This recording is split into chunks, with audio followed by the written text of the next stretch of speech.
जी class, हमने इसका planning phase देखा, रिस्क एनालिसिस फेज देखा, and now we are going towards the third phase, that is the engineering phase. ठीक है, अब इसका जो थर्ड फेज है इंजीनियरिंग फेज, उसके अंदर हम दो टास्क कर रहे हैं, कोडिंग और टेस्टिंग। ठीक है, जो इसका इंजीनियरिंग फेज है, थर्ड फेज है डायग्राम ऑफ स्पाइरल मॉडल का, उसके अंदर हम अपने प्रोग्राम को कोड कर रहे हैं। ठीक है, अपना जो भी हमने सॉफ्टवेयर डेवलप किया था उसकी कोडिंग कर रहे हैं और उसकी टेस्टिंग भी परफॉर्म कर रहे हैं हम। ठीक है, अपने ताकि हमें पता चल सके कि हमारा प्रोग्राम जो है वो उसकी जो भी फंक्शनैलिटी है उसको टेस्ट करें कि वो ठीक वर्क कर रहा है, अकॉर्डिंग टू रिक्वायरमेंट्स है या नहीं। ठीक है, and then going towards the fourth phase, that is the evaluation phase. ठीक है, इसके अंदर हम इवेलुएशन फेज में क्या होगा, आपको इस वर्ड से क्या फील हो रहा है? लाइक इवेलुएशन में हम क्या करते हैं?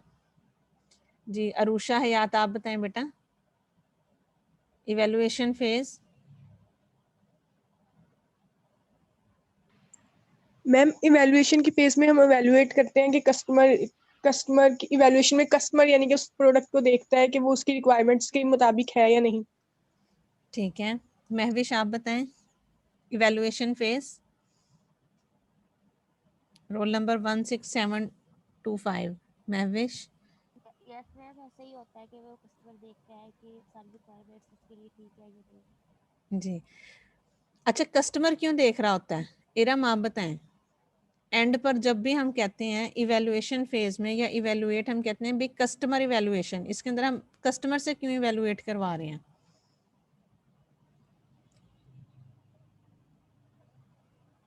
मोहम्मद अब्बास 16761, मोहम्मद अब्बास।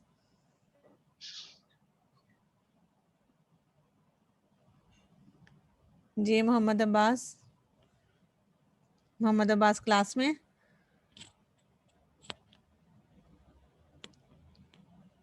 जी, मॉर्निंग और इवनिंग सेशन किस में है ये? मैम मॉर्निंग में। ठीक है बेटा, ये जिन स्टूडेंट्स के मैं आपको नेम बता रही हूँ, काइंडली इन स्टूडेंट से यस आपने मैम। कांटेक्ट करें और बताएं। जी बताएं, इवैल्यूएशन में हम कस्टमर से क्यों इवैल्यूएट करवाते हैं? खुद भी तो कर सकते हैं, हालांकि हम टेस्टिंग भी कर चुके हैं इसकी, फिर इवैल्यूएशन में हम कस्टमर को भी दे रहे हैं। क्यों बेटा करवा रहे हैं हम ये कस्टमर से इवैल्यूएशन? मैम हम कस्टमर की सेटिस्फेक्शन भी चेक करते हैं। क्या करते हैं? कस्टमर की सेटिस्फेक्शन करते हैं, क्या वो हमारे प्रोडक्ट से सेटिस्फाई है कि नहीं। जी, क्योंकि एंड रिजल्ट आपका प्रोडक्ट जो है वो किसको डिलीवर हो रहा है? आपका कस्टमर को हो रहा है ना। ठीक है, तो इसलिए इवैल्यूएशन भी उसकी कस्टमर ही करेगा, क्योंकि हम एंड रिजल्ट उसके लिए ही बना रहे हैं और वही सेटिस्फाई होगा तो तब हमारा प्रोडक्ट डिलीवरेबल होगा। ठीक है, तभी हम उसको डिप्लॉय कर सकेंगे।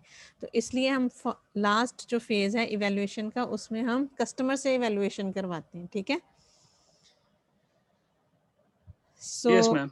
जी, तो अब जैसे मैंने आप लोगों को ये सारे पॉइंट्स जो हैं वो डायग्राम से क्लियर करवाए हैं, अब हम इसको थोड़ा सा थ्योरेटिकली भी देख लेते हैं कि जो स्पाइरल मॉडल है आपका, it was originally proposed by Barry Boehm. ठीक है, ये बेटा इम्पॉर्टेंट है कि ये अक्सर पेपर में आ जाता होता है कि मतलब इसको प्रपोज किसने किया था। ठीक है, स्पाइरल मॉडल को, तो आप लोगों ने इसको माइंड में रखना है। It was originally proposed by Barry. ठीक है, the spiral model is an evolutionary software process model. ठीक है, मीन्स के एवोल्यूशनरी हम इवॉल्व करता है स्लोली स्लोली, जैसे कि हमने उसके रिंग से देखा कि आपका फर्स्ट मतलब रिंग में एक एक उसकी आइट्रेशन हुई, देन उसके बाद नेक्स्ट आइट्रेशन उस रिंग के बाहर बाहर ही हो रही है। ठीक है, मजीद के उसमें इन्हेंसमेंट हो रही है।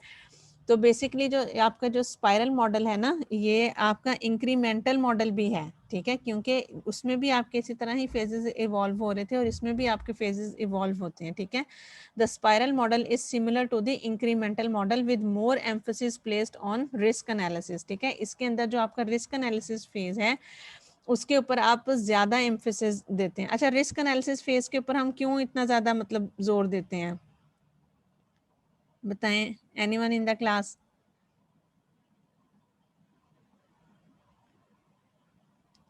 मैम सिस्टम को रिलायबल बनाने के लिए। जी ठीक है, इसके अलावा अक्सा असगर आप बताएं।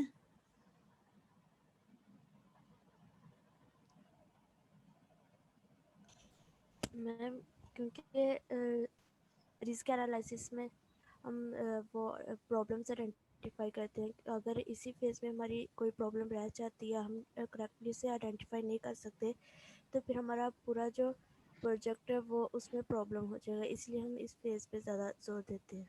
जी बेटा, बिल्कुल ठीक है आपने बताया, क्योंकि हमने रिस्क में जितनी भी जो प्रॉब्लम्स हैं उनको आइडेंटिफाई करना होता है। ठीक है, कि फॉर एग्जांपल जैसे अगर हमारा अलार्म जनरेट नहीं हो रहा, then it is creating a problem. ठीक है ना, तो आपने उसको एनालाइज करना है कि अगर हम लोग इसको अलार्म को जनरेट नहीं करेंगे तो इसका रिस्क क्या होगा। ठीक है, इसका रिस्क ये है कि बिल्डिंग में जितने भी आपके मतलब हो सकता है कि वो किसी जान को भी नुकसान हो सकता है। ठीक है ना, रिस्क है ना कि मतलब अगर आपका फायर अलार्म सिस्टम चला ही नहीं है, जो आपने एक डेवलप किया है एक बिल्डिंग में, ठीक है, अगर तो वो चला ही नहीं है तो उसके रिस्क और मज़ीद क्या हो सकते हैं कि वो एक तो बिल्डिंग को भी नुकसान हो सकता है कि अगर तो वहाँ पर फायर ब्रिगेड टाइम से नहीं पहुँचे, हो सकता है कि उस बिल्डिंग में फिर जितने आपके रिसोर्सेज पड़े हुए हैं, इंपॉर्टेंट फाइल्स हो सकती हैं, ठीक है, लैपटॉप्स हो सकते हैं, कोई जानी नुकसान भी हो सकता है। ठीक है, तो वो सारा रिस्क है। ठीक है, तो आपने उनको एनालाइज करना है कि अगर तो हमारा ये सिस्टम ऐसे नहीं वर्क करेगा अकॉर्डिंग टू द रिक्वायरमेंट्स, तो उसके क्या क्या रिस्क हैं या उसके क्या क्या नुकसान हो सकते हैं। ठीक है, तो इस वजह से जो रिस्क एनालिसिस फेज है that is very much important, क्योंकि इसमें और भी आपकी बहुत सारी जो होती हैं स्पेसिफिकेशंस वो भी इन्वॉल्व होती हैं। The spiral model has 4 phases. ठीक है, ये मैंने आपके साथ डिस्कस किए। प्लानिंग फेज है आपका, रिस्क एनालिसिस फेज है, इंजीनियरिंग है, एंड देन इवेलुएशन है। ठीक है, and then a software project repeatedly passes through these phases in iterations। ठीक है, आपने उसको repeatedly passes through means कि अगर एक आपने iteration कर लिया है, एक उसका रिंग कंप्लीट हुआ, then आपने उसकी second iteration करनी है जिसके अंदर आपका मजीद next requirements आप गैदर करते हो और उसको slowly evolve करते हो सिस्टम को। ठीक है, the base line spiral starting in the planning phase. ठीक है, हम स्टार्ट किधर से करते हैं, प्लानिंग फेज से, जिसके अंदर आप लोग रिक्वायरमेंट्स को गैदर करते हैं एंड रिस्क इज असेस। ठीक है, each subsequent spiral builds on the same base line spiral. ठीक है, सेम बेसलाइन स्पाइरल मींस के जो भी आपने फिर नेक्स्ट फेज स्टार्ट करना है वो भी आपका रिक्वायरमेंट गैदरिंग से ही होगा, देन वो प्लानिंग में जाएगा। ठीक है, फिर उसके बाद इंजीनियरिंग एंड देन इवेलुएशन। ठीक है, ये इन्हीं चारों स्टेप्स को, इन्हीं चारों फेजेस से गुजरते हुए आपका जो नेक्स्ट रिंग है, ये देखें यहाँ से आपने एक स्टार्ट की इवेलुएशन, यहाँ तक आपका सिस्टम इवॉल्व हो गया। ठीक है, फिर उसके बाद आपका ये सेकंड इस तरह आपका स्टार्ट होगा और ये यहाँ पर जाके आपका कंप्लीट हो जाएगा, और फिर ये थर्ड इवॉल्व हुआ आपका। ठीक है, थर्ड आइट्रेशन आई है और ये यहाँ पर आके आपकी कंप्लीट हो गई है, तो जहाँ पर आपने इवेलुएट करवा लिया अपने सॉफ्टवेयर को। ठीक है बेटा, क्लियर है ये स्पाइरल मॉडल सबके लिए? जी मैम। ठीक है, तो अब हम इसके प्लानिंग फेज में देखते हैं phases of the spiral model. So first one is the planning phase. ठीक है, requirements are gathered during the planning phase. ठीक है, जितनी भी रिक्वायरमेंट्स हैं आपने वो अपने प्लानिंग फेज में इसके अंदर आपने गैदर कर लेनी है अपने कस्टमर से। और and requirements like BRS stands for business requirement specifications. बेटा ये जो स्पेसिफिकेशंस है ना, ये जो रिक्वायरमेंट गैदरिंग है, क्योंकि ये बहुत ज़्यादा इंपॉर्टेंट आपका पार्ट होता है। ठीक है, आपका सॉफ्टवेयर कंप्लीटली डिपेंड कर रहा होता है कि आपने रिक्वायरमेंट ठीक तरह से गैदर की हैं या नहीं की। तो इन रिक्वायरमेंट्स को गैदर करने के लिए ही आपके काफ़ी ज़्यादा स्टैंडर्ड्स बने होते हैं। ठीक है, स्टैंडर्ड का को अंडरस्टैंड करते हैं आपके स्टैंडर्ड से, बाय मीन ऑफ स्टैंडर्ड क्या मतलब है? जी बेटा, स्टैंडर्ड हम कहते हैं ना कि इस चीज़ का ये स्टैंडर्ड है कि ये चीज़ इसके अकॉर्डिंग होनी चाहिए। फॉर एग्जांपल अगर उसके अंदर 5 पॉइंट्स हैं, ठीक है, 5 पॉइंट्स हैं, तो वो इस अपने और वो सारी चीज़ें उनको फुलफिल कर रहा है, तो वो अपने स्टैंडर्ड के अकॉर्डिंग है। ठीक है, जैसे बिजनेस रिक्वायरमेंट स्पेसिफिकेशंस, इसके अंदर हो सकता है आपके 5 to 6 पॉइंट्स हों। ठीक है, लेकिन तो ये जो डॉक्यूमेंट्स होते हैं ना, ये काफ़ी बड़े होते हैं, इनकी स्पेसिफिकेशंस कि आपने किस तरह लेना है, फिर आपने किन किन चीज़ों को फॉलो करना है। ठीक है, एक पूरा आपका डॉक्यूमेंट होता है। ये अगर कोई होगा तो मैं आपसे एज एन एग्जाम्पल शेयर भी करूँगी ताकि आपको थोड़ा आइडिया हो सके कि हमने रिक्वायरमेंट गैदरिंग का फेज जो है वो कितना ज़्यादा हमारे लिए ये क्रिटिकल फेज होता है, क्योंकि हमारा पूरा जो सॉफ्टवेयर होता है वो इनकी रिक्वायरमेंट के ऊपर डिपेंड कर रहा होता है। तो SRS भी जो एक आपका होता है ना, कंप्लीट आपका ये स्पेसिफिकेशन का वो होता है, डॉक्यूमेंट होता है कि आपने कैसे कस्टमर से रिक्वायरमेंट गैदर करनी है, ठीक है। Business requirement specification and SRS, that is the system requirement specifications, ठीक है। ये 2 डॉक्यूमेंट्स होते हैं जिनको आपने फॉलो अप करना होता है ताकि आप कंप्लीटली हर रिक्वायरमेंट को गैदर कर सकें, ठीक है। And then the risk analysis, ठीक है। रिस्क एनालिसिस फेज में क्या है, a process is undertaken to identify risk and alternate solutions, ठीक है। आपके प्रोजेक्ट का को क्या रिस्क है, ठीक है, और उसका alternate solution क्या होगा। फॉर एग्जांपल अगर तो आपके बिल्डिंग में आग लग गई है तो उसका alternate solution क्या होगा, बताएं anyone in the class. Risk analysis phase में, ठीक है, हमने आइडेंटिफाई किया कि इसका ये रिस्क है, ठीक है। कौन कौन से रिस्क हो सकते हैं किसी भी चीज के, जी अपने अपने पॉइंट ऑफ व्यू बताएं। और रिस्क कौन कौन से हो सकते हैं, जैसे मैंने एक आपको बताया कि किसी भी अगर हम बिल्डिंग के लिए सॉफ्टवेयर बनाने जा रहे हैं तो फायर अलार्म सिस्टम हमने बनाना है, आग लग जाती है, ठीक है, तो रिस्क है कि आग लग सकती है, ठीक है ना, रिस्क है ना ये कि हो सकता है ऐसा। और इसके अलावा रिस्क और क्या हो सकता है, बताइए एनीवन इन द क्लास, और क्या क्या रिस्क हो सकते हैं किसी भी कोई भी सॉफ्टवेयर बनाने जा रहे हैं, और क्या रिस्क हो सकता है। मैम अगर कोई हम सॉफ्टवेयर बनाते हैं कोई किसी डेटाबेस का या फिर किसी इस तरह का कोई डाटा हैंडलिंग का, तो उसमें हम बैकअप रखते हैं ताकि कोई डाटा जो है वो डिलीट ना हो जाए।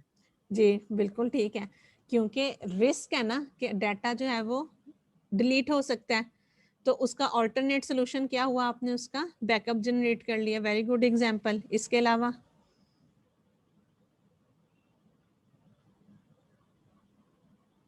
जी, इसके अलावा बेटा बता दें, कोई बात नहीं, अगर गलत भी हो जाएगा तो इट्स ओके, हम उसको करेक्ट कर लेंगे, ब्रेन स्टॉर्मिंग करें जरा।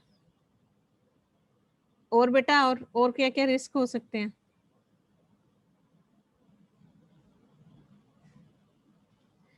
अच्छा फॉर एग्जांपल कि अगर आप किसी भी जैसे अब ये मोटरवे वगैरह हैं, आप लोग ट्रेवल करते हैं, ठीक है, तो रिस्क है कि क्या हो सकता है कि खुदा ना खास्ता अल्लाह रहम करे कि एक्सीडेंट हो सकता है, ठीक है, तो उसका अल्टरनेट सोल्यूशन क्या होगा, ठीक है। किसी भी जगह पर अगर आप कोई रोड बना रहे हैं या जो भी, ठीक है ना, रिस्क एक है ना कि एक्सीडेंट हो सकता है, मींस के ये एक रिस्क है, तो उसका अल्टरनेट सोल्यूशन क्या होगा कि आप लोगों ने वहां पर मोटरवे के ऊपर आपने देखा होगा कि इमरजेंसी कॉल के लिए उन्होंने लिखा हुआ है, ठीक है, इमरजेंसी नंबर होता है, हेल्पलाइन नंबर्स हैं, ठीक है। रिस्क है कि गाड़ी खराब हो सकती है, ठीक है, उसका अल्टरनेट सोल्यूशन फिर आप क्या करते हैं, जी बताएं बेटा। कितने सारे तो रिस्क होते हैं आपकी, मतलब लाइफ से, डेली लाइफ से रिलेटेड इतनी ज्यादा एग्जांपल्स आ सकती हैं, तो आपने उन्हीं चीजों के अपनी डेली लाइफ के डेली रूटीन्स को ही प्रॉब्लम को सॉल्व आउट करने के लिए आप सॉफ्टवेयर बनाते हैं ना,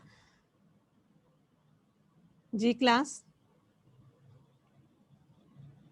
इसके अलावा और कोई रिस्क की एग्जांपल बताएं, वकारुल अब्बास आप बताएं बेटा।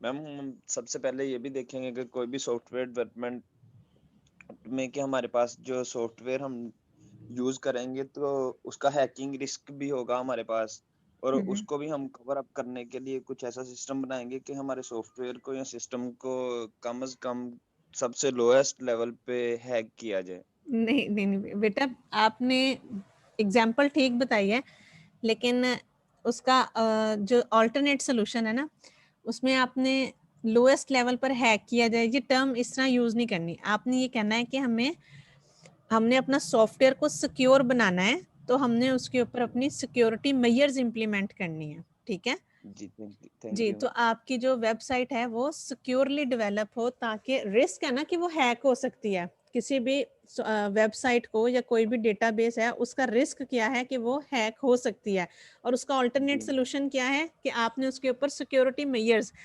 ठीक है, जैसे फॉर एग्जांपल आपका डेटा हैक हो सकता है, तो उसके अंदर ये कुछ एक दो वैसे मैं आपको क्रिप्टो की भी बताऊंगी कि जैसे आपने कोई डेटा है, ठीक है, ABC फॉर एग्जांपल आपका रोल नंबर है, ठीक है, रोल नंबर है, तो रोल नंबर अगर आपने एज इट इज अपने डेटाबेस में सेव कर लिया, अगर आपका सिस्टम हैक भी हो गया तो हो सकता है कि कोई आपके रोल नंबर के अगेंस्ट आपके मार्क्स चेंज कर दे, हो सकता है ना, रिस्क है ये। तो आपने क्या किया कि अपने रोल नंबर को इनक्रिप्ट कर लिया। इनक्रिप्ट का मतलब कि एक ऐसी फॉर्म में अपना रोल नंबर सेव करना है आपने अपने डेटाबेस में कि वो जो यूजर है या जो हैकर है कि अगर उसको वो डेटा मिल भी जाए तो वो चीज उसके लिए अंडरस्टैंडेबल ना हो। ठीक है बेटा, ये सॉफ्टवेयर की सिक्योरिटी होती है कि जैसे इसकी बिल्कुल अगर आप थर्ड कर लेना, मतलब आइट्रेशन, इधर ठहरे मैं आपको बताती हूँ कि जिस तरह अगर ए है, ए के अंदर आप 2 के आइट्रेशन लगा लें, जैसे ए की जगह सी सेव होगा आपके पास, ठीक है।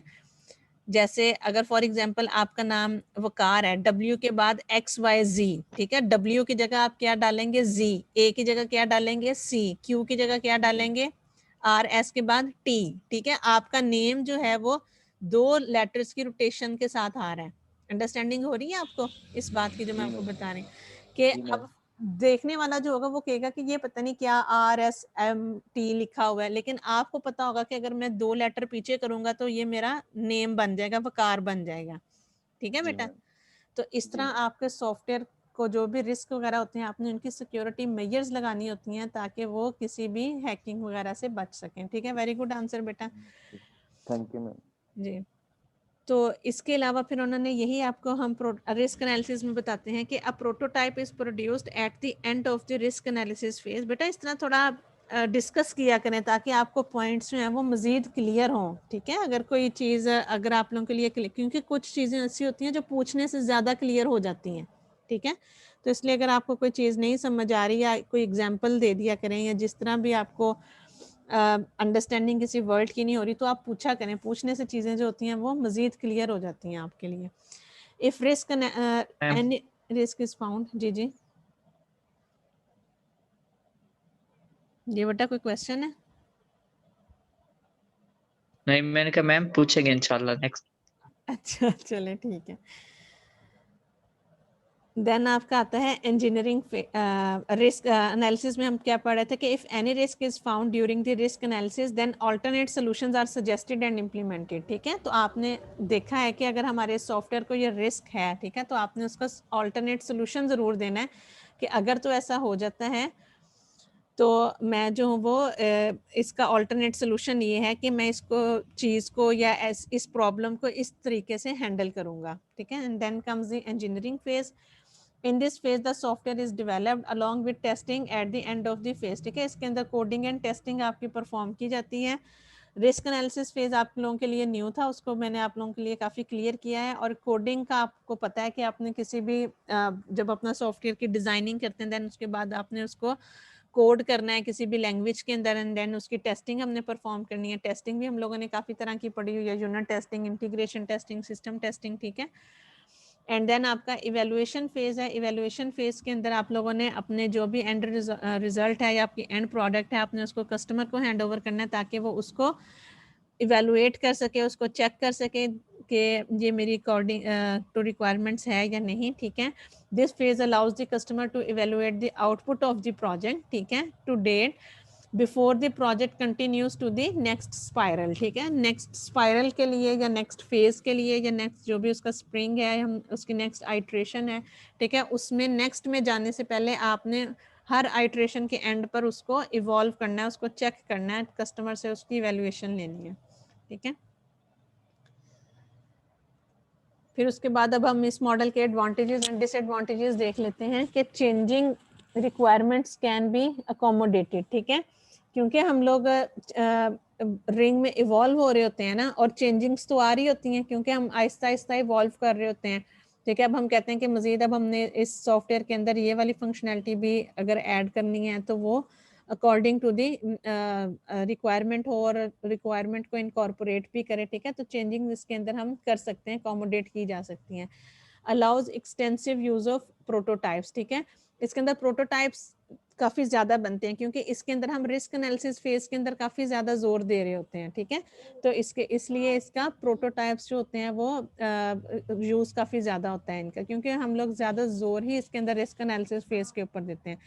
Requirements can be captured more accurately, ठीक है, क्योंकि हम मज़ीद जैसे जैसे इवॉल्व होती जाएंगी, मज़ीद रिक्वायरमेंट्स का पता चलता जाएगा, तो हम उनको ठीक तरीके से कैप्चर करते जाएंगे। यूजर्स सीधे सिस्टम अर्ली, ठीक है, क्योंकि एक फर्स्ट रिलीज आपके पास आ गया तो यूजर को आइडिया हो गया कि हाँ मेरा सिस्टम इस तरह का बनने जा रहा है। Then development can be divided into smaller parts and the risky parts can be developed earlier with